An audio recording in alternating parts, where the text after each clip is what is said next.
Hello friends and welcome to the Exams Made Simple, and we are back again with the Hindu complete newspaper analysis for 17th to 28th of June.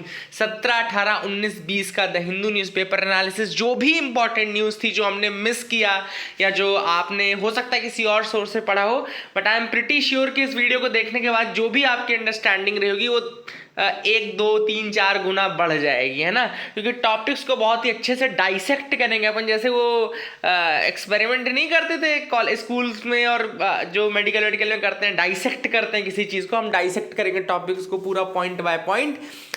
मज़ा आने वाला है। काफ़ी important topics आपको exam के clear रहेंगे, है ना, चाहे वो प्रीलिम्स दें, चाहे आप मेंस दें, चाहे इंटरव्यू दें, है ना। तो एनालिसिस का ज़माना है, एनालिसिस अच्छे से करेंगे, आपको मज़ा आएगा। स्टार्ट करते हैं न्यूज़पेपर एनालिसिस। आज का वीडियो तो मैंने बनाई दी है 21 का, जो 17 से 20 का मिसिंग था फॉर सम रीजंस, तो मैं उसको आज कवर कर देता हूँ। सबसे पहले 3 सवाल जो प्रीलिम्स के लिए आपके लिए इंपॉर्टेंट है। 17 से 20 जून का हिंदू एनालिसिस है। अगर आपको पसंद आए कंटेंट तो ज़रूर लाइक और शेयर करिएगा। स्टार्ट करते हैं। Which of the following resources fall under the category of capital goods. आपको बताना है कि इनमें से कौन से गुड्स कैपिटल गुड्स की कैटेगरी में आते हैं। First is buildings, second is machinery, third is labour. Select करना है 1, 2, 2, 3, 1, 3 all of the above. Question number 2 है, इनमें से कौन सा स्टेटमेंट करेक्टली डिफाइन करता है नैश इक्विलिब्रियम को। आपको बताना है कि इनमें से कौन सा स्टेटमेंट करेक्टली डिफाइन करता है नैश इक्विलिब्रियम को। अब स्टेटमेंट 1 आप जैसा देख पा रहे हैं, लिखा है strategy being better for a participant no matter how the participants opponent में प्ले। सेकेंड स्टेटमेंट है for any given event 80% of the outcome results from the 20% of all causes. तीसरा देखो यहाँ पे लिखा है majority of scientific publications in a field of study come from a small number of authors, and चौथा लिखा है no participant can gain by a unilateral change of strategy. So this is question number 2. Question number 3 is basically which of the following statements correctly define the gig worker. Gig worker को कौन define करता है। वैसे ये question मैंने already कराया हुआ है, लेकिन फिर भी आप यहाँ अगर चाहें तो ज़रूर बताएं इसका आंसर। पहला है workers outside traditional employ employer relationship. Gig workers कौन होते हैं। सेकंड ऑप्शन आप देख सकते हैं labour working without appropriate remuneration, या employ with written contract for employment for a fixed period. Workers not covered by the social security schemes of the government. तो these are 3 questions. Answers मैं एक करके आपको बता देता हूं, है ना। तो पहला क्वेश्चन था कि इनमें से कैपिटल गुड्स में कौन सा आता है, तो लेबर नहीं आता। बिल्डिंग एंड मशीनरी आपका कैपिटल गुड्स है ना। ऑब्वियसली आपको पता है कैपिटल गुड्स वो गुड्स होते हैं जो कि आपके इन्वेस्टमेंट पर्पस में काम आते हैं। Labour is not investment for पर से, है ना। धीरे धीरे, है ना, वो अगले आप लेबर तो चेंज भी करते रहते हैं, लेकिन मशीन्स आप डेली आप हर दिन चेंज नहीं करेंगे obviously. And buildings are there, तो 1 and 2 will be the answer for this. Nash equilibrium जब लिखा है, इसका जो करेक्ट आंसर है वो एक्चुअली डी है। ये एक नैश इक्विलिब्रियम एक्चुअली में डिसीजन मेकिंग की थ्योरम है। When you read about the decision making theorems you will get this theorem. And वो कहता है कि a player can achieve the desired outcomes by not deviating from their initial strategy. By मतलब कि initial strategy अगर ना change करें तो ईच प्लेयर्स स्ट्रैटेजी जो रहती है वो ऑप्टिमल रहती है। And the player can achieve the desired outcomes by not deviating from the initial strategy. इससे जो मिलता जुलता आंसर है वो है यहाँ पे डी ऑप्शन। तीसरा सवाल था गिग वर्कर। तो अगर आप गवर्नमेंट के अकॉर्डिंग या जो भी सोर्सेज हैं गवर्नमेंट के, उनके अकॉर्डिंग गिग वर्कर्स की डेफिनेशन देखेंगे तो कहते हैं कि ऐसे वर्कर जो ट्रेडिशनल एम्प्लॉयर एम्प्लॉय रिलेशनशिप के बाहर रहते हैं उन्हें गिग वर्कर्स कहा जाता है। तो आंसर यहाँ इस केस में ए हो जाएगा। A will be the answer for this. I hope you got clarity. अब एक एक करके मैं मूव करूंगा आगे। बहुत अच्छे से मैं टॉपिक्स आपको बताऊंगा जो इंपॉर्टेंट आपने मिस भी किया होगा, या अगर आपने देखे हैं वीडियोस कहीं और या पढ़ा है कहीं और, तो भी मैं आपसे रिक्वेस्ट करूंगा एक बार देखिए। और आपको अगर मज़ा नहीं आया, है ना, मैं कहता हूं कि टाइम इज़ मनी। अगर आपको मज़ा नहीं आया तो पैसे वापस होंगे आपके, टेंशन मत लीजिए, इसको ज़रूर देखिएगा। यहाँ पे देखिए आरबी एक्सटेंड्स इक्विटास एसएफबी यानी कि स्मॉल फाइनेंस बैंक। अब देखो ये न्यूज़ आप देखोगे तो आपको लगेगा कि एक काम की नहीं, बट स्मॉल फाइनेंस बैंक एक बहुत इंपॉर्टेंट टॉपिक है जिससे निकल के सामने आता है। सबसे पहले हम बात कर लेते हैं स्मॉल फाइनेंस बैंक की। तो स्मॉल फाइनेंस बैंक एक तरीके का प्राइवेट फाइनेंशियल इंस्टीट्यूशन है जिसका इंटेंशन है to have more financial inclusion by undertaking basic banking activities. तो ये वो बैंक्स होते हैं जो कि फाइनेंशियल इंक्लूजन को बढ़ाने में मदद करते हैं, और यहाँ पे सारी तरीके की एक्टिविटीज़ की जाती हैं, चाहे वो डिपॉजिट्स वाली एक्टिविटीज़ हों, चाहे वो लेंड करने की एक्टिविटीज़ हों, है ना।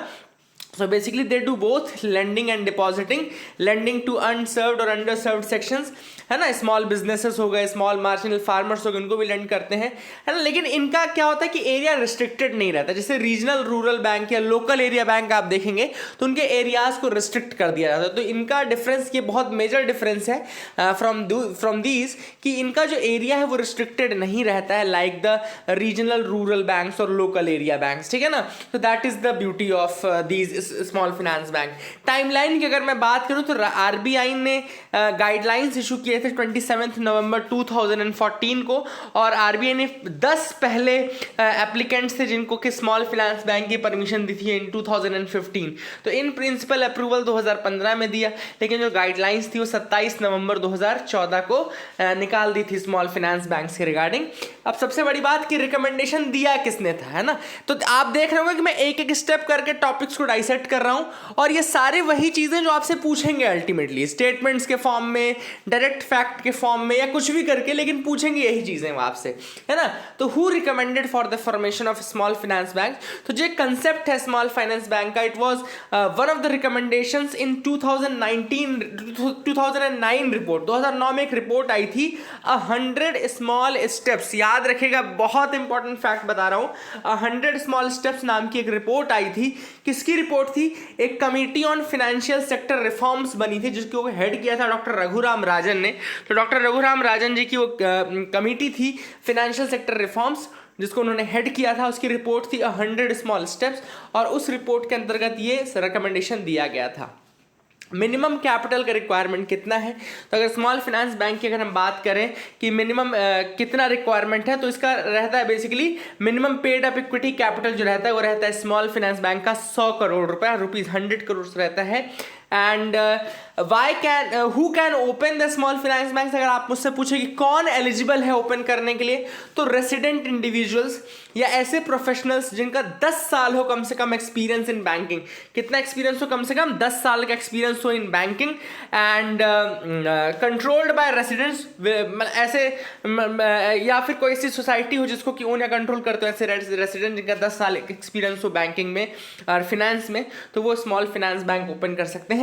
एग्जिस्टिंग अगर कोई नॉन बैंकिंग फाइनेंशियल कंपनी है, या माइक्रो फाइनेंस इंस्टीट्यूशन है, या लोकल एरिया बैंक है, जो कि ऐसे लोगों से कंट्रोल या ओन होती, जो कि रेसिडेंट्स हो, वो भी कन्वर्जन के लिए कर सकते हैं opt conversion to small finance bank, है ना। Very important fact. अब एक और सवाल जो आपके दिमाग में आएगा कि भैया क्या इनमें पीएसएल के नॉर्म्स लागू होते हैं, या सीआरआर एसएलआर लागू होता है? सारी चीजें लागू होती हैं। सीआरआर और एसएलआर के रिक्वायरमेंट्स भी इसमें लागू होते हैं, और पीएसएल के रिक्वायरमेंट है कि प्रायोरिटी सेक्टर लेंडिंग, यानी कि कुछ सेक्टर्स जिनको गवर्नमेंट ने बोला है कि भाई ये प्रायोरिटी सेक्टर होने चाहिए, उनको लेंड करना भी मैंडेटरी है इनका जो भी है ना।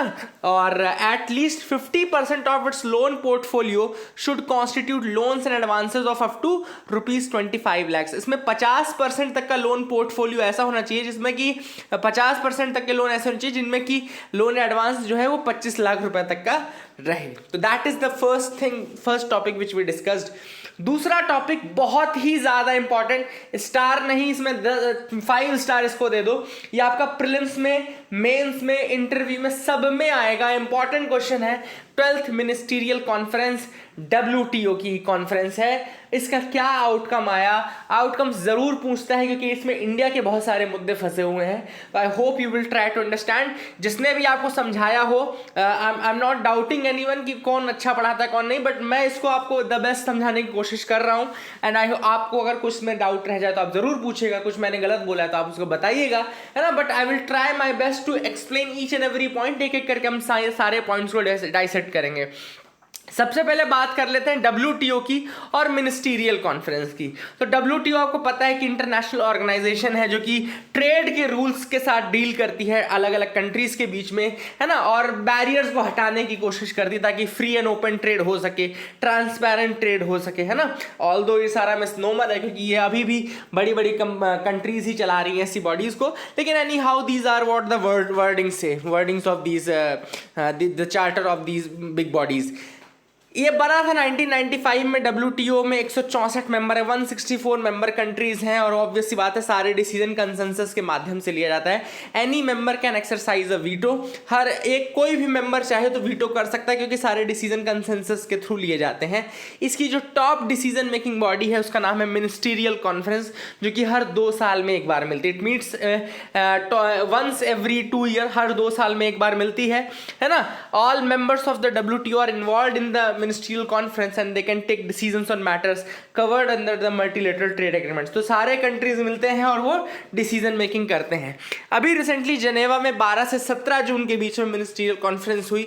अब उसमें कौन कौन से मेन मुद्दे आए वो हम बात कर लेते हैं। सबसे पहला, कर्टेलिंग हार्मफुल फिशिंग सब्सिडीज। तो WTO ने एक मल्टीलेटरल एग्रीमेंट पास किया है जो कि harmful subsidies on illegal, unreported and unregulated fishing को अगले 4 साल के अंदर खत्म करने की कोशिश करेगा, ठीक है ना, ताकि ग्लोबल फिश स्टॉक जो है वो बना रहे। देखो क्या होता है, फिशेस की आपके वाटर बॉडी में फिशेस हैं सपोज करो। अब फिश एक दिन में कुछ निकलेंगी और एक दिन में दोबारा कुछ फिश आएंगी, रीजनरेट होंगी, फिर कुछ निकलेंगी, फिर कुछ आएंगी। अब अगर ये लीगली हो रहा होता तो क्या होता कि ऑब्वियस सी बात है कि फिशेस को आप जितना यूज़ करोगे उससे ज़्यादा वो रिप्रोड्यूस कर लेंगी या उसकी कैरिंग कैपेसिटी इतनी रहेगी। लेकिन जब आप इसमें बॉटम ट्रॉलिंग, इसमें अनरेगुलेटेड, अनरिपोर्टेड और इलीगल फिशिंग करने लगते हो वाटर बॉडीज़ में ज़रूरत से ज़्यादा, तो उसकी जो कैरिंग कैपेसिटी होती है या फिर उसकी जो रिप्लेनिश करने की कैपेसिटी होती है वो ख़त्म हो जाती है। सो ऐसी चीज़ों को रोकने के लिए और जो ग्लोबल फिश स्टॉक है उसको मेंटेन करने के लिए बहुत दिनों से ये लड़ाई चल रही थी कि किसी तरीके से जो अनरेगुलेटेड या अनरिपोर्टेड फिशिंग है उसको ख़त्म किया जाए। तो उसके लिए बेसिकली इन्होंने एग्रीमेंट पास किया है, एक अरेंजमेंट बनाया है इस तरीके से कि अगले 4 सालों में इनको ख़त्म करना है ना। ऑब्वियस सी बात है, बैनिंग ऑफ सब्सिडीज़, ऐसी सब्सिडीज़ को बैन करना है जो कि ओवर फिशिंग प्रमोट करती हूँ। इंडिया भी सब्सिडी प्रोवाइड करता है। काफ़ी इंपॉर्टेंट मुद्दा ये है कि क्या इससे इंडिया इफेक्ट होगा कि नहीं होगा। तो इंडिया के जो रविशंकर प्रसाद जी थे जो कि गए थे वहाँ पे, और उन्होंने ये कहा कि इंडिया को कोई इम्पैक्ट नहीं पड़ेगा, क्योंकि हमारे यहाँ जो ये असिस्टेंस दिया जाता है वो आर्टिजनल फिशिंग या स्मॉल स्केल फिशिंग के लिए दिया जाता है ना, लीगल फिशिंग के लिए दिया जाता है। हम इलीगल या ओवर फिशिंग के लिए नहीं देते हैं। This is what our government is saying that it's a win win situation. And कुछ ज़रूर एग्जेम्पशंस मिल गए हैं, इट वॉज सक्सेसफुली लॉबीड, ताकि ऐसे लोगों को सब्सिडी दी जा सके जो कि स्मॉल स्केल आर्टिजनल फिशिंग करते हैं। ऐसे लोगों को जो स्मॉल स्केल आर्टिजनल फिशिंग करते हैं उनको दी जा सके एटलीस्ट। तो इस कारण से हमारे जो मिनिस्टर का ये कहना है कि नहीं भाई, हमारे को कोई ऐसी दिक्कत नहीं है, चूँकि हमारे यहाँ हम जो फिशिंग के लिए दे रहे हैं वो ओवर फिशिंग के लिए नहीं दे रहे हैं, है ना, और हम जो दे रहे हैं फिशिंग वो बिल्कुल सही चीज़ के लिए दे रहे हैं, उनकी हेल्प करने के लिए दे रहे हैं। तो that is what actually he is saying कि इट इज़ ऑल गुड, है ना। अब जैसे हमारे आर्टिजनल फिशिंग का मतलब क्या होता है, ये स्मॉल स्केल होती है, लो टेक्नोलॉजी। हमारे मछुआरे गए भाई, जाल फेंका, मछली पकड़ लिया ना, तो ये कमर्शियल फिशिंग नहीं करती, आर्टिजनल फिशिंग लो स्केल पे करते हैं। बहुत सारे हाउस होल्ड्स हैं जो चलते हैं, है ना, तो ये एक्चुअली उसी को आर्टिजनल फिशिंग कहते हैं, ठीक है ना। आर्टिजनल या ट्रेडिशनल एक तरीके से आप बोल सकते हैं, आर्टिजनल या ट्रेडिशनल फिशिंग, ये कोई मॉडर्न मेथड्स यूज़ नहीं करते, तो उनके लिए कोई रिस्ट्रिक्शन नहीं है, ऐसा इंडिया का कहना है। दूसरा है ग्लोबल फूड सिक्योरिटी के ऊपर। तो मेंबर्स ने एग्री किया कि एक बाइंडिंग डिसीजन होना चाहिए to exempt food purchase by the UN's world food programme for humanitarian purpose from any export restriction. मतलब कि अगर वर्ल्ड फूड प्रोग्राम के अंतर्गत वो फूड परचेज किया जा रहा है तो उसको किसी भी तरीके के रिस्ट्रिक्शन से फ्री रखा जाए, है ना। कुल मिलाकर के बात ये है कि अगर वर्ल्ड फूड प्रोग्राम के अंतर्गत कोई फूड मटेरियल जा रहा है, आ रहा है, तो उसको फिर हम एग्जेम्प्ट रखें from any kind of restriction या any kind of tariff and all, है ना। तो this is what why it is there. अभी जैसे रशिया यूक्रेन का क्राइसिस चल रहा है, तो इससे प्राइसेस बहुत ज़्यादा बढ़ रहे हैं, डिमांड बढ़ रही है, सप्लाई कम हो रही है। ऐसे में क्या किया जाए, ऐसे में अगर और ज़्यादा रिस्ट्रिक्शंस हम रखेंगे तो obviously that will not be good, वो रिस्ट्रिक्टिव हो जाएगा एंड फूड सप्लाईज कम पड़ जाएंगे। तो फूड सिक्योरिटी को ध्यान में रखते हुए ये कहा जा रहा है। इंडिया की डिमांड भी यही थी कि to export food moved from its public stock holdings to other countries will reportedly be discussed in the next ministerial conference. तो इंडिया की जो की डिमांड थी कि वो अपने फूड को जो उनका पब्लिक स्टॉक होल्डिंग का है उसको दूसरी कंट्रीज को एक्सपोर्ट कर सकें, उसको उन्होंने कहा कि हम नेक्स्ट मिनिस्ट्रियल कॉन्फ्रेंस जब होगी 2023 में तब उस मैटर को डिस्कस करेंगे। तीसरा है ई कॉमर्स ट्रांजैक्शन। अब इंडिया ने और बहुत सारी डेवलपिंग कंट्रीज ने एक डिमांड की थी। एक्चुअली क्या था, जो ई कॉमर्स के ट्रांजैक्शंस होते हैं, ई कॉमर्स के ट्रांजैक्शंस पे जो कस्टम ड्यूटी लगनी चाहिए उसके ऊपर मोराटोरियम लगा हुआ है। मोराटोरियम का मतलब उसके ऊपर अभी स्टे लगा हुआ है, वो कस्टम ड्यूटी नहीं कलेक्ट कर रही हैं कंट्रीज, है ना, डिजिटली ट्रेडेड जो गुड्स एंड सर्विसेज हैं। तो इंडिया और बाकी कंट्रीज का ये कहना था कि डिजिटली ट्रेडेड जो सर्विसेज हैं, गुड्स हैं, उन पे भी ये कस्टम ड्यूटी लगाने का अधिकार होना चाहिए and it should not be now stopped. और क्योंकि बहुत सारा रेवेन्यू है जो कि हम फोरगो कर रहे हैं और इस रेवेन्यू से हम बहुत यूज़ कर सकते थे, बट अभी इसके ऊपर फिर से मोराटोरियम को कंटिन्यू किया गया है। WTO मेंबर्स ने एग्री किया है कि अभी भी कोई कस्टम ड्यूटी इंपोज नहीं की जाएगी on electronic transmission.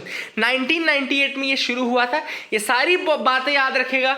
I hope आपको अगर आपने पहले से सुन लिया, समझ लिया है तो आपको और रीइंफोर्स होगी ये चीज़ें, और अगर आपने नहीं सुना है तो आई होप कि आप लोग को पता भी चल रहा होगा तो बहुत अच्छे से समझ में आएगा। तो 1998 से हुआ था कि जो इलेक्ट्रॉनिक ट्रांजैक्शंस होते थे दो कंट्रीज़ के बीच में, या इलेक्ट्रॉनिक सर्विसेज या गुड्स कोई ट्रेड हुई, उस पर कोई कस्टम ड्यूटी ऑब्वियस सी बात है नहीं लग पाएगी, क्योंकि वो तो इलेक्ट्रॉनिकली सर्विस मिल गई है ना, एक जगह से दूसरी जगह तक, उसको कोई कस्टम का ये कोई चेक पॉइंट नहीं क्रॉस करना पड़ा, इस कारण से उसमें नहीं लगती थी। बट ना अब इंडिया का कहना है कि अब इसमें भी लगाने की जरूरत है, काफ़ी रेवेन्यू हमारा फोरगो हो रहा है। फोर्थ पॉइंट है कोविड-19 का वैक्सीन प्रोडक्शन। तो WTO मेंबर्स ने एग्री किया कि भाई जो इंटेलेक्चुअल प्रॉपर्टी है, पेटेंट्स हैं, उनको वेव ऑफ किया जाए फॉर कोविड-19 वैक्सीन्स, और बिना पेटेंट होल्डर के कंसेंट के भी अगले 5 सालों में जो है इनको मैन्युफैक्चर किया जा सकता है डोमेस्टिकली। अब आपके दिमाग में आ रहा होगा कि बढ़िया अच्छा डिसीजन है, लेकिन ये it is too little too late. ये भी मैं आपको बता दूं, अगर आप इसका एनालिसिस करें तो it is too little too late, क्योंकि ऑब्वियसली कोविड को हुए 3 साल हो गए, 19 में आया था, 20, 21, 22 हो गया पूरा, है ना। तो अब आप समझो इस चीज़ को, पूरा मैटर अगर समझो अच्छे से तो आपको समझ में आएगी एक चीज़ कि एक तो बहुत लेट हुआ, दूसरा सिर्फ और सिर्फ वैक्सीन्स के लिए किया जा रहा है, जबकि इंडिया ने और साउथ अफ्रीका ने जो डिमांड की थी और ये किया था कि भाई आप जितने भी इक्विपमेंट्स हैं, जो मेडिकल इक्विपमेंट्स भी यूज़ हो रहे हैं या फिर मेडिकल कुछ इस तरह के किट्स यूज़ हो रहे हैं, हर चीज़ में उन्होंने कहा था, है ना, the patent right should be exempted for waived off for everything, हाँ, whether it is stent, whether it is medical equipment. तो ये सारी चीज़ें डिमांड नहीं मानी गई हैं, तो that is some issues which is there, वो इशू रहेगा डेफिनेटली। तो I hope you got clarity regarding that. Medical tools और डायग्नोस्टिक्स और ट्रीटमेंट में अभी भी नहीं है। अगला जो टॉपिक था न्यूज़ में वो स्टैगफ्लेशन का टॉपिक था। बहुत इजी टॉपिक है स्टैगफ्लेशन का, मैं आपको ऐसे समझाता हूँ। 2 शब्दों से मिलकर बना हुआ है स्टैगफ्लेशन। एक होता है स्टैगनेंट, वन इज स्टैगनेंट, और दूसरा होता है आपका इन्फ्लेशन। स्टैगनेंट प्लस इन्फ्लेशन, जब इकोनॉमी आपकी स्टैगनेंट रहे फिर भी आपका इन्फ्लेशन बढ़ रहा हो, उसका क्या रीज़न हो सकता है, मैं आपको रीज़न बताता हूँ, समझ जाएंगे। देखो क्या है, कोई चीज़ अगर कोई बहुत ज़्यादा, कोई सपोज करो कोई वस्तु है जो बहुत ज़्यादा प्रोड्यूस की जा रही है, और क्यों प्रोड्यूस की जा रही है, क्योंकि इसकी डिमांड बहुत ज़्यादा है ना, सपोज करो डिमांड ज़्यादा है, तो धीरे धीरे आप इसका प्रोडक्शन और बढ़ाओगे, है ना। I am trying to explain you the concept of stagflation. आप उसका प्रोडक्शन और बढ़ाओगे। अब जब आपने प्रोडक्शन और बढ़ाया तो आपको क्या हुआ, आपकी ग्रोथ बढ़ गई, है ना, ऑब्वियस सी बात है, आपने प्रोडक्शन इंप्रूव किया तो आपकी ग्रोथ बढ़ी। अब ग्रोथ तो बढ़ रही है, लेकिन चूंकि इसकी डिमांड बहुत ज़्यादा है इसलिए इसका प्राइस भी बढ़ रहा होगा गुड्स का, है ना। ऑब्वियस सी बात है, आपको ज़्यादा लेबर लगाने पड़ रहे होंगे, आपको और ज़्यादा खर्चा आ रहा होगा उसको प्रोड्यूस करने में, तो आप ऑब्वियस सी बात है रेट तो बढ़ाओगे ही। तो एक रेट तो ये बढ़ना हो गया, बट इस रेट के बढ़ने में क्या हम देख रहे हैं कि यहाँ पे ग्रोथ भी हो रही है ना, आपकी चीज़ें ज़्यादा बन रही हैं, आपका प्रोडक्ट ज़्यादा बिक्री हो रहा है।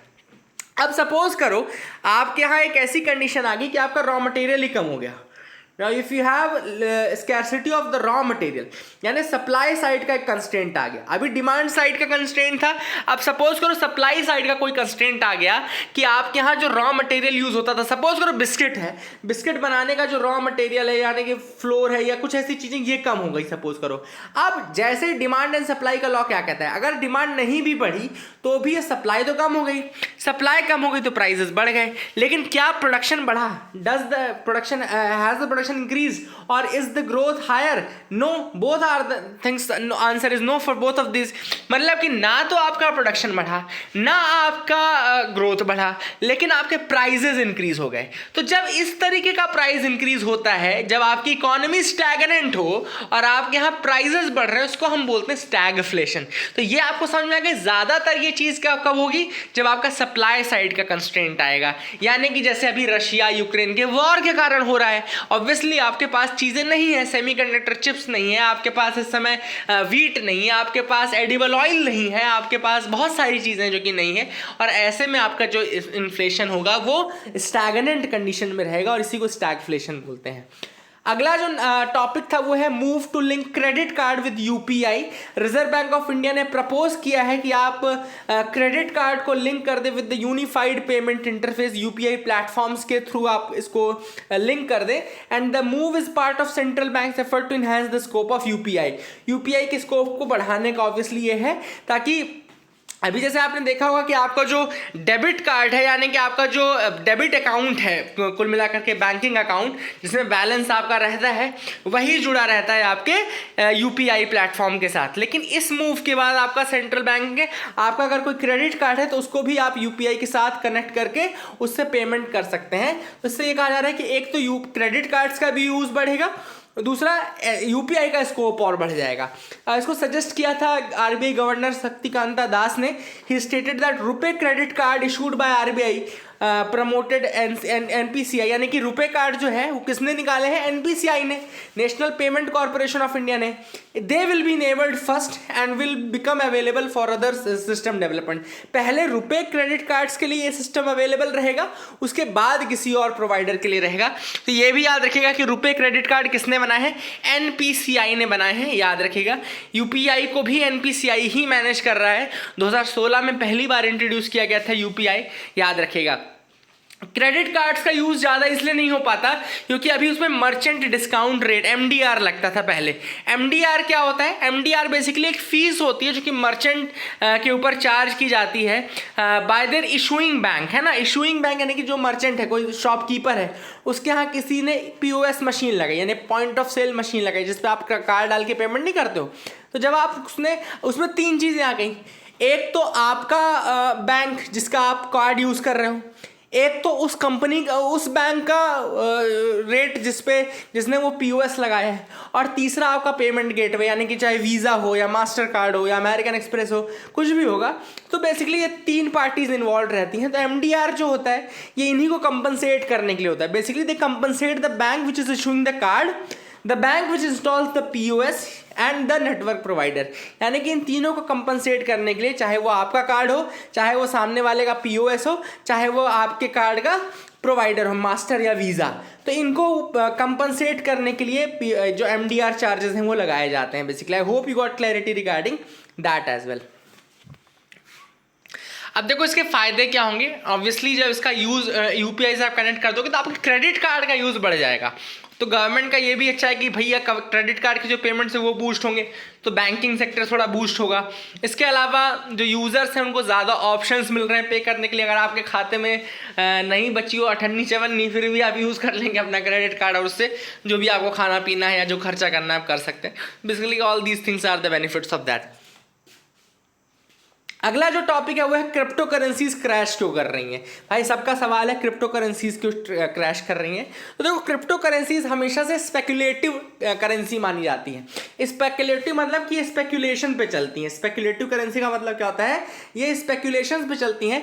अगर आपको लग रहा है कि ये बढ़ेंगी और बढ़ेंगी फ्यूचर में तो इनकी खरीदी होती है, और अगर आपको लगता है कि अब ये घटेंगी तो इनकी बिक्री हो जाएगी, है ना। ऑब्वियसली बात है कि स्पेक्युलेशन पे काम करेंगी। अगर आपको लगता है किसी चीज़ का प्राइस और बढ़ेगा तो आप उसको थोड़ा होल्ड करोगे, आपको लगेगा कि जब बढ़ जाएगा तब मैं बेच दूंगा, है ना। और जब आपको लगता है कि अब ये गिरने वाली है प्राइस तो आपको लगता है कि अब गिर जाएगा, या आपको लगता है कि ये गिरा हुआ प्राइस है अब बढ़ेगा तो आप उसको और खरीदो। तो कुल मिलाकर के ये स्पेकुलेशन पे चलता है ना। तो एक तो वो रीज़न हो गया। तो अब यहाँ पे अभी रिसेंटली अगर आप क्रिप्टो करेंसीज को देखो तो जैसे बिटकॉइन है वो 50% से ज़्यादा अपनी वैल्यू लूज कर चुका है। सेम बहुत सारे क्रिप्टोज के साथ ऐसा हो रहा है। तो बहुत सारे एनालिस्ट का ये मानना है कि जो fall in the price of crypto currency actually linked with the fall in price of the stocks and other assets as central banks such as US federal reserve are tightening the monetary policy. Obviously क्या होता है कि जब tight money policy apply करते हैं federal bank जैसे US का जो फेडरल बैंक है एटलीस्ट, वो जब टाइट मनी पॉलिसी करता है तो ये सारी करेंसीज जो है उनकी प्राइसेस गिरने लगती हैं, ठीक है ना, टाइट मनी पॉलिसी के केस में। ऑब्वियसली क्या होता है, लोगों को अपना पैसा निकालना पड़ेगा ना। कुल आप मेरी बात समझो, अगर गवर्नमेंट ने टाइट मनी पॉलिसी कर दी, मतलब कि जो लिक्विडिटी है उसको थोड़ा सा कम कर दिया, मार्केट में पैसा कम कर दिया, जो लोग यूज़ कर रहे हैं सपोज करो, उनके पास लिक्विड एसेट कहाँ से आएगा? अगर उन्होंने पैसा फंसा रखा है किसी ऐसे रियल स्टेट में, तो रियल स्टेट इतना ज़्यादा लिक्विड तो होता नहीं है। अब बची नेक्स्ट कौन सी चीज़ है? आपका ये बिटकॉइन मार्केट। आपने वहाँ पे सेल किया, अपने पैसे खींचे, तो बहुत सारा पैसा खिंच जाता है जब tight money policy government apply कर देती है। तो वो सबसे बड़ा रीज़न है कि क्यों क्रैश आपको इतना बड़ा देखने को मिल रहा है। लिक्विडिटी जैसे ही विड्रॉ होगी, लोग अपना जो एसेट्स हैं उनको कंज्यूम करने के लिए उसको कन्वर्ट करेंगे लिक्विड एसेट्स में, और इसीलिए ऐसे जो एसेट्स होते हैं फिर इनकी प्राइस गिरने लगती है, ठीक है ना। दूसरा कुछ एक और स्कूल ऑफ थॉट है जो कि ये कहता है कि जो प्राइस बबल था, actually there was a bubble that was going on, जिस कारण से प्राइस इतना ज़्यादा हाइपर इन्फ्लेट हो गए थे। ये जो प्राइसेस आपको दिख रहे थे ना, $70,000 $80,000, ये हाइपर इन्फ्लेटेड प्राइसेस थे, है ना। और उनका कहना है कि अब ये बबल फूट चुका है, और जब वो बबल फूट गया तो वो अपने रीजनेबल प्राइस पे आ गए एक्चुअली। तो उनका ये कहना है कि एक्चुअल इनका प्राइस इतना ही होना चाहिए था, बट उस बबल के कारण वो उठ गए थे, अब वो सही जगह पे आ गए हैं। तो ऐसा इनका कहना है। देखते हैं एनीवेज। अगला टॉपिक है एफएटीएफ की ग्रे लिस्ट। एफएटीएफ की ग्रे लिस्ट से हो सकता है कि पाकिस्तान हट जाए, अभी परसों की न्यूज़ में था, हो सकता है हट जाए, अभी हटा नहीं है। तो हम एक बार एफएटीएफ की ग्रे लिस्ट फिर से खंगाल लेते हैं। और एक नई चीज़ तो आपको मैं ज़रूर बताऊंगा जो आपको नहीं पता रही होगी अभी तक। एफएटीएफ बाकी तो आपको सब मैंने कहानी बताई कि 1989 में बना था, G7 के समिट से बना था ये, लेकिन आपको नहीं बताया था कि ये फ्रांस में बना था, आर्के डिला डिफेंस में, जो कि वहाँ के उसका है, काफ़ी इंपॉर्टेंट बॉडी है। तो वहाँ पे ये बना था फ्रांस में, और इसका हेडक्वार्टर पेरिस, ऑब्वियसली पेरिस में है। There are 2 official languages, English और फ्रेंच इसकी एफएटीएफ की ऑफिशियल लैंग्वेजेस हैं। थोड़ा नई चीज़ें बता रहे हैं। और इसका फ्रेंच नेम है ग्रुपे डी एक्शन फिनेंसियरे। तो याद रखिएगा, गाफी भी इसको कहा जाता है, ग्रुपे डी एक्शन फिनेंसियरे गाफी, यानी कि गाफी। तो ये भी कभी भी आपसे पूछ सकता है कि ग्रुपे डी एक्शन फिनेंसियरे किसे बोलते हैं, गाफी किसे बोलते हैं, तो एफएटीएफ को ही बोलते हैं। यहाँ पे मार्क कर देता हूँ, ये देखो ग्रुपे डी एक्शन फिनेंसियरे।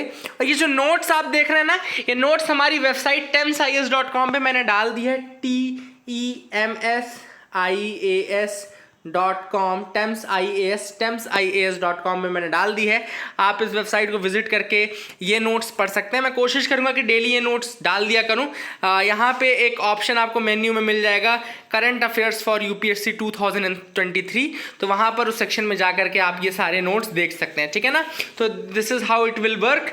आप इसको देख लीजिए, आपको काफ़ी ज़्यादा ईजिली सहूलियत से ये सारे नोट्स अवेलेबल हो जाएंगे, और काफ़ी मज़ा भी आएगा आपको। ज़रूर हमको बताइएगा कि कैसा आपको लग रहा है ये नोट्स और पूरा सारी चीज़ें, दैट यू कैन टेल। अब एफएटीएफ क्या करता है, 2 चीज़ें करता है। पहले तो ये जब बना था 1989 में, तो ये मनी लॉन्ड्रिंग को स्टॉप करने के लिए बना था। बाद में 2001 में इसके अंदर एक और काम टेरर फाइनेंसिंग का जोड़ दिया गया। तो एफएटीएफ जो है वो अलग अलग लिस्ट निकालती है, जैसे कि कॉल फॉर एक्शन कंट्रीज निकालती है, या फिर एफएटीएफ ग्रे लिस्ट निकाल रही है 2000 से, सन 2000 से निकाल रही है एफएटीएफ की ग्रे लिस्ट, जिसको अदर मॉनिटर्ड ज्यूरिसडिक्शंस कहा जाता है, और ब्लैक लिस्ट को कॉल फॉर एक्शन कहा जाता है। ये भी एक नई फैक्ट आपको बता रहा हूँ, ब्लैक लिस्ट को कॉल फॉर एक्शन कहते हैं, एंड ग्रे लिस्ट को अदर मॉनिटर्ड ज्यूरिसडिक्शंस कहते हैं। और ऐसी कंट्रीज जो कि सही स्टेप्स नहीं ले रही हैं फॉर प्रिवेंटिंग मनी लॉन्ड्रिंग और फॉर प्रिवेंटिंग टेरर फाइनेंसिंग, उन कंट्रीज के ऊपर ये गाज गिरती है। तो I hope you got clarity. Russia's gateway to global waters. अब ये रशिया का गेटवे ग्लोबल वाटर किसको कहा गया है, ये ब्लैक सी को कहा गया है। और यूक्रेन क्रीमिया का आपको पार्ट पता होगा, सेवास्टोपोल, मैंने आपको पहले ही बताया, सेवास्टोपोल का कवर कर लिया था, कैप्चर किया था अभी 2014 में जब क्रीमिया को। तो वो काफ़ी बड़ा पोर्ट है जो कि इनको वार्म वाटर पोर्ट। एक मैं बहुत इंपॉर्टेंट चीज़ आपको बता दूँ, रशिया को ज़रूरत है एक वार्म वाटर पोर्ट की। वार्म वाटर पोर्ट मतलब कि जिसका पानी एटलीस्ट पिघला रहे और उसका यूज़ हम कर सकें। अदरवाइज रशिया के पास जितने भी पोर्ट्स हैं वो साल में 8 महीने या 10 महीने वो फ्रोजन फॉर्म में रहते हैं, उनमें वाटर पिघलता ही नहीं है ना। तो इनको वार्म वाटर पोर्ट की आवश्यकता है, इसीलिए पूरी लड़ाई रशिया लड़ता है और इसीलिए उन्होंने ये छीछा लेदर कर दिया है पूरा क्रीमिया और यूक्रेन का। एक ट्रीटी है, ट्रीटी ऑफ कुकुक कायनारका। अब इसको कैसे पढ़ेंगे, देखो ये शब्द तो मैंने कभी नहीं पढ़ा, बट मुझे जो दिख रहा है prima facie, I am sure ये नहीं पढ़ते हैं, I am very very sure इसको ऐसा नहीं पढ़ते हैं, but I can just say that कि अगर मैं इस बूस्ट्रोफेदोनिक लैंग्वेज को मैं अगर इंग्लिश में कन्वर्ट करूँ तो मैं इसको पढ़ूंगा कुकुक कायनारका, ठीक है ना। तो ये कुकुक कायनारका याद रख लीजिएगा, मैंने इसको कन्वर्ट कर दिया इसमें, है ना, CKU कर दिया, लेकिन ये यू नहीं होता, ये सी नहीं होता, पता नहीं क्या होता है ये, बट अब ऑब्वियसली मैं रशियन तो हूँ नहीं तो मैं नहीं बता पाऊंगा कि क्या है। कुकुक कायनारका याद रखेगा। ये ट्रीटी 1774 में साइन हुई थी रशियंस और ऑटोमन के बीच में, और इस ट्रीटी के बाद जो ऑटोमन एम्पायर था उसकी वैल्यू थोड़ा और मतलब कम होने लगी और रशियन का जो पावर है और ज़्यादा बढ़ने लगा, है ना। इस ट्रीटी का हिस्सा बना कि रशिया को एक्सेस मिल गया ब्लैक सी का, है ना, through the Kerch and Azov sea ports. तो कर्च और अजोव का सी पोर्ट यूज करके रशिया को एक्सेस मिल गया ब्लैक सी का। तो ये ट्रीटी ऐसी ट्रीटी थी कुकुक कायनारका जिसने कि ऑटोमन एम्पायर का डिक्लाइन और कैथरीन द ग्रेट के अंतर्गत रशियन का जो मतलब कि कहना चाहिए the uprising of Russians start हुई थी बेसिकली थ्रू दिस ट्रीटी।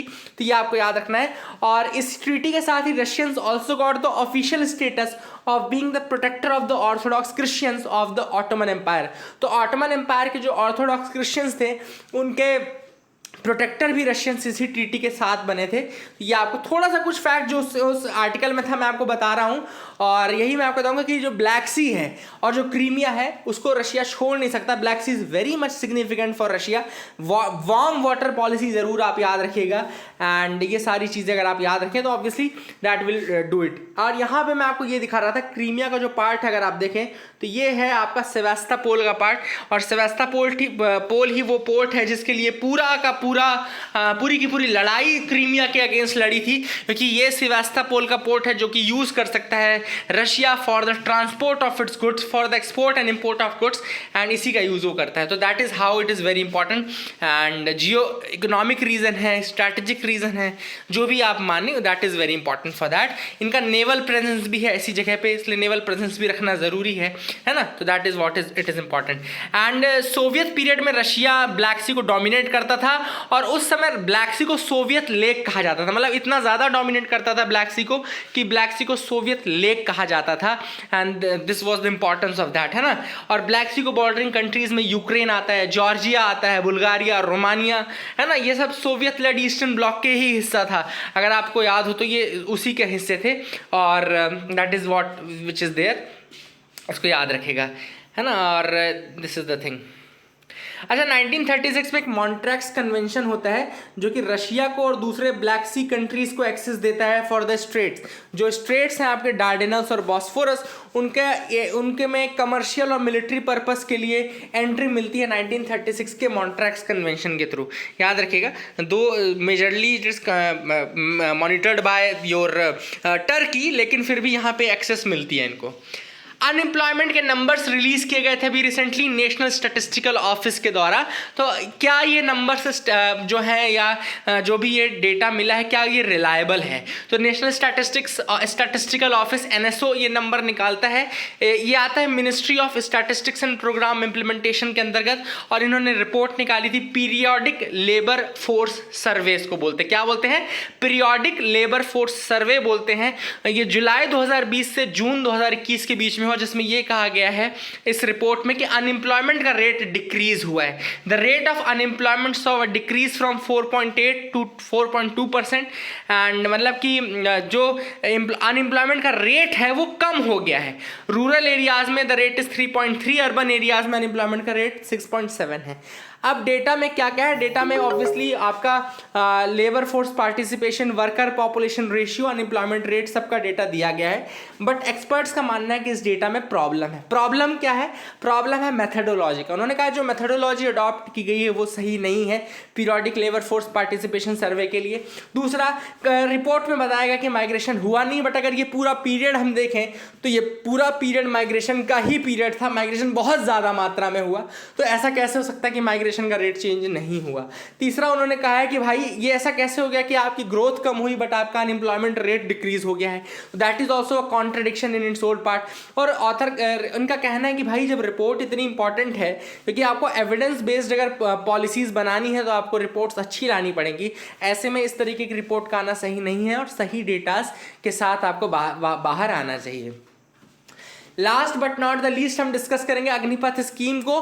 क्या लोग जो फेवर में हैं वो क्या बोल रहे हैं, जो लोग अपोज कर रहे हैं वो क्या बोल रहे हैं। सबसे पहले स्कीम क्या हम देख लेते हैं। अग्निपथ यानी कि टूर ऑफ ड्यूटी कहा जाता है, एंड ये रिक्रूट करेगा सोल्जर्स, सेलर्स, एयरमैन को, है ना, अभी के लिए। और एज रहेगी 17.5 से 21 साल की, 17.5 से 21 साल की। लेकिन इस साल के लिए एज लिमिट, अपर एज लिमिट एक्सटेंड की गई है, 23 साल की गई है for the first year only. ये केवल फर्स्ट ईयर का है, बाकी के सालों में बढ़ा के नहीं रखी जाएगी, 17.5 से 21 साल ही रहेगी।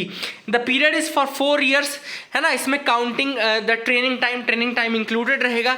और कॉन्ट्रैक्ट खत्म होने के बाद 25% ही सोल्जर्स रिटेन किए जाएंगे जिनको अग्निवीर कहा जाएगा, एंड बाकी लोगों को फिर उनको पार्ट आउट कर दिया जाएगा, ठीक है ना। मॉनेटरी स्ट्रक्चर हम देखें स्कीम का, सैलरी पैकेज अग्निवीर का रहेगा लगभग 4.76 लाख पहले साल में, 6.92 लाख लास्ट ईयर तक ये बढ़ सकता है। ये शॉर्ट टर्म सोल्जर्स रहेंगे जो कि कंट्रीब्यूट करेंगे, और उनका सेवरेंस पैकेज भी रहेगा। अगर आपको नहीं लिया जाता है फ्यूचर के लिए और सपोज करो आपको बाहर किया जाता है तो फिर आपको एक अच्छा खासा हेफ्टी सेवरेंस पैकेज भी दिया जाएगा। लेकिन you will not be eligible for pension और ग्रेचुटी, ठीक है ना, कोई एक्सटेंडेड बेनिफिट्स नहीं रहेंगे, है ना। ये सारी चीज़ें हैं। अब ऐसे में काफ़ी प्रोटेस्ट हुए, आपको पता है क्यों हुए, अपन बात करेंगे। लेकिन अभी हुए जब तो उन्होंने और नए नए बेनिफिट्स निकालने लगे। जैसे कि उन्होंने कहा कि मिनिस्टर ऑफ एजुकेशन ने कहा कि वो 3 साल का डिग्री प्रोग्राम देंगे, है ना, जो अग्निवीर रहेंगे, ताकि उनको एम्प्लॉयबल बनाया जा सके। फिर मिनिस्ट्री ऑफ होम अफेयर्स ने कहा कि 10% जो वैकेंसीज है सेंट्रल आर्म्ड पुलिस फोर्सेज में या असम राइफल्स में वो अग्निवीर्स के लिए रहेगी। फिर डिफेंस मिनिस्टर ने भी कह दिया कि 10% जो वैकेंसीज कोस्ट गार्ड में है या डिफेंस सिविलियन जॉब्स में है वो भी अग्निवीर्स के लिए रहेगी। एलिजिबिलिटी क्राइटेरिया बेसिकली उनको मीट करना पड़ेगा, लेकिन ये सारी चीज़ें और बेनिफिट दिए गए। अब लोग जो सपोर्ट कर रहे हैं स्कीम को वो क्या बेनिफिट बता रहे हैं। उनका पहला बेनिफिट है कि भैया जो एवरेज एज है सोल्जर्स की इंडियन आर्मी में वो घट जाएगी। अभी 32 साल है तो घट करके 25 साल हो जाएगी। दूसरा, it will ensure availability of larger share of budget outlay for capital expenditure. Obviously बात है, जब आप शॉर्ट टर्म कॉन्ट्रैक्ट बेसिस में लेने लगोगे तो आपकी पेंशन का खर्चा बचेगा, बहुत सारे खर्चे आपके बचेंगे, प्लस आपकी रिक्वायरमेंट भी पूरी हो जाएगी।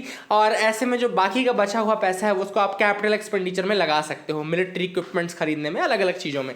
फिर उन्होंने कहा कि मिलिट्री ट्रेनिंग अगर यंग एज में हो जाए तो ये जो लोग रहेंगे वो सिविलियन की तरह जब रिटर्न होंगे तो भी काफ़ी डिसिप्लिन रहेंगे, काफ़ी एम्प्लॉयबल रहेंगे और काफ़ी अच्छे से काम कर सकते हैं। ये बेनिफिट्स हैं। अब जो लोग अपोज कर रहे हैं वो क्या कर रहे हैं। सबसे पहला उनका ये है, वेटरन्स का ये कहना है कि गवर्नमेंट रेवेन्यू एक्सपेंडिचर बचाने के लिए ऑपरेशनल एफिशिएंसी और जो फाइटिंग कैपेबिलिटी है आर्मी की, एयरफोर्स की, नेवी की, उसको कम कर रही है। बेसिकली उनका कहना है कि इस तरीके से जो अनएक्सपीरियंस्ड या इस तरीके के लोग जब आएंगे जिनको शॉर्ट टर्म में रखा गया है, जिनकी खुद श्योरिटी नहीं है, तो वो अच्छे से काम नहीं करेंगे। ऐसे में क्या होगा कि जो फाइटिंग कैपेबिलिटी है वो डिक्रीज होगी। दूसरों का कहना है कि 4 साल बहुत कम टाइम पीरियड है और इसमें तो आप सीख ही नहीं पाओगे, बेसिक सीखने से पहले ही आपको बाहर चले जाना होगा, तो आप यूज़ कुछ उसमें कंट्रीब्यूट नहीं कर पाओगे, है ना। तीसरा इन्होंने कहा है कि आर्मी का जो सिस्टम है, इसमें आर्मी का अगर देखो रेजिमेंटल सिस्टम होता है ना, और ऐसे में बहुत कोहेसिवनेस होना ज़रूरी है, मतलब यूनिटी और कोहेसिवनेस होना बहुत ज़्यादा ज़रूरी है आर्मी के लिए। अगर आप यूनिफाई नहीं हो पाए उनके साथ, उनके साथ मिल नहीं पाए, एक जेल नहीं हो पाए, तो फिर आर्मी काम नहीं कर पाएगी। और ऐसे में ऐसे लोगों का आना जो शॉर्ट टर्म में आते हैं बहुत ज़्यादा जेल नहीं हो पाएंगे और फिर वो आर्मी की कोहेसिवनेस को कम करेंगे। इसके अलावा इन्होंने कहा कि मिलिटराइजेशन ऑफ सोसाइटी, बहुत इंपॉर्टेंट पॉइंट है, इसको जरूर लिखना मेरे भाइयों। आपको बताया कि नहीं बताया लोगों ने, मैं बता रहा हूँ, मिलिटराइजेशन ऑफ सोसाइटी। अब आप सोचो 17.5 साल में किसी को आपने आर्म थमा दिए, वो आर्म्स चला रहा है 17.5-18 साल से, और उसको ये भी पता है कि उसको लौट भी वापस आना है। अब वो लौटने के बाद थोड़ा सा ज़्यादा एग्रेसिव रहेगा दूसरों से, ऑब्वियसली आपके अंदर वो ट्रेनिंग है, आपके अंदर वो सीख है, आपको पिस्टल चलाते आते, आपको बरेटा चलाते आते, आपको ग्लॉक चलाते आती, तो ऑब्वियसली आप थोड़ा सा ज़्यादा उसमें रहोगे। और दूसरी चीज़ में मिलिटराइजेशन ऑफ सोसाइटी की तरफ भी मूव करेगा, है ना। फिर सपोज करो ऐसे बच्चों को आप 20s में इस तरीके से छोड़ दोगे, जब उनके पास कोई इस तरीके की स्किल्स नहीं रहेंगी other than fighting and all, तो फिर क्या वो एम्प्लॉयबल रह जाएंगे? तो that is the big question. तो ये कुछ डाउट्स हैं और ये कुछ चीज़ें। और दूसरी चीज़, जब वो फाइट करके ही आ रहे हैं तो फिर उनको जॉब में क्यों नहीं रख रहे हो? इससे अच्छा वो किसी एग्जाम की तैयारी करें जिससे वो उनका लाइफ टाइम के लिए सेफ हो। वो क्यों 4 साल के लिए आए और बाद में हमेशा के लिए फंस जाएं, है ना। So these are all the questions which are there, and I hope you got clarity regarding this. That is it for the video. I hope you liked our video. Please like and subscribe. Keep loving us, keep sharing us. Thank you and have a nice day.